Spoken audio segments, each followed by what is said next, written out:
Halo semua, saya dengan Citra Maharani Selyadi dan dalam video ini saya akan membahas mengenai hasil observasi saya mengenai penerapan bisnis etik pada perusahaan Bank Negara Indonesia atau BNI khusus terkait akuntabilitas, transparansi, serta pengaruhnya terhadap reputasi dan juga kepercayaan dari stakeholder.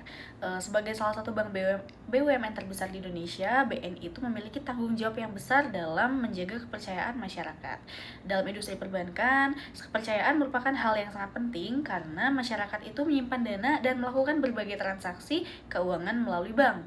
Oleh karena itu, penerapan etika bisnis menjadi salah satu faktor utama dalam menjaga reputasi perusahaan itu sendiri. Salah satu bentuk akuntabilitas dan juga transparansi yang dilakukan oleh BNI adalah melalui penerapan Good Corporate Governance atau GCG. BNI di sini secara rutin mempublikasikan laporan tahunan mereka, laporan keuangan, dan juga laporan keberlanjutan yang dapat diakses oleh masyarakat luas melalui website resmi perusahaan. Transparansi ini penting karena menunjukkan bahwa perusahaan itu terbuka terhadap informasi mengenai kondisi keuangan mereka, tata kelola, serta kegiatan sosial dan juga lingkungan yang dilakukan oleh perusahaan BNI. Selain itu, BNI juga menerapkan whistleblowing system sebagai sarana pelaporan pelanggaran atau tindakan yang tidak sesuai dengan etika perusahaan. Sistem ini membantu perusahaan menjaga integritas dan mencegah terjadinya fraud atau penyalahgunaan jabatan di lingkungan kerja. Menurut saya, langkah tersebut juga menunjukkan bahwa perusahaan itu tidak hanya fokus pada keuntungan aja, tetapi juga berusaha untuk menjaga kejujuran dan juga tanggung jawab dalam kegiatan bisnisnya. Contoh nyata lainnya adalah dengan penerapan sustainability dan green banking di BNI.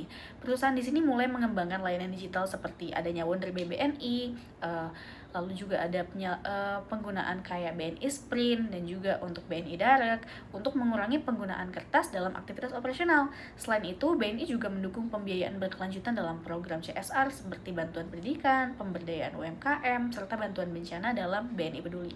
Dari sisi etika pelayanan, BNI juga berupaya untuk menjaga keamanan data nasabah dan keamanan transaksi digital.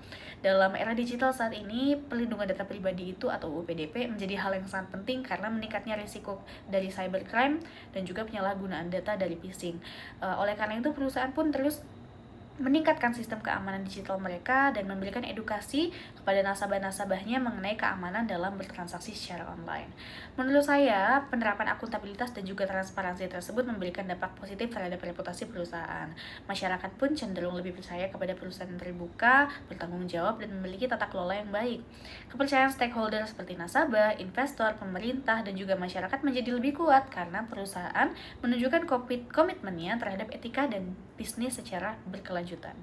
Namun demikian, saya juga melihat bahwa perusahaan tetap menghadapi tantangan, terutama dalam menjaga konsistensi dari penerapan etika bisnis itu sendiri di tengah perkembangan teknologi dan juga persaingan industri perbankan digital yang semakin ketat. Oleh karena itu, transparansi dan juga pengawasan internal harus terus ditingkatkan agar kepercayaan masyarakat itu tetap terjaga. Sebagai refleksi etis saya menyimpulkan bahwa keberhasilan sebuah perusahaan tidak hanya diukur dari keuntungan finansial aja, tetapi juga dari bagaimana perusahaan tersebut bertanggung jawab terhadap masyarakat, lingkungan, dan juga stakeholder lainnya. Dalam contoh studi kasus dari BNI ini, penerapan dari transparansi, akuntabilitas, dan juga sustainability itu menunjukkan bahwasanya etika bisnis mereka itu memiliki peran yang penting dalam membangun reputasi dan juga menjaga keberlangsungan atau sustainability perusahaan dalam jangka panjang. Sekian dari saya, terima kasih.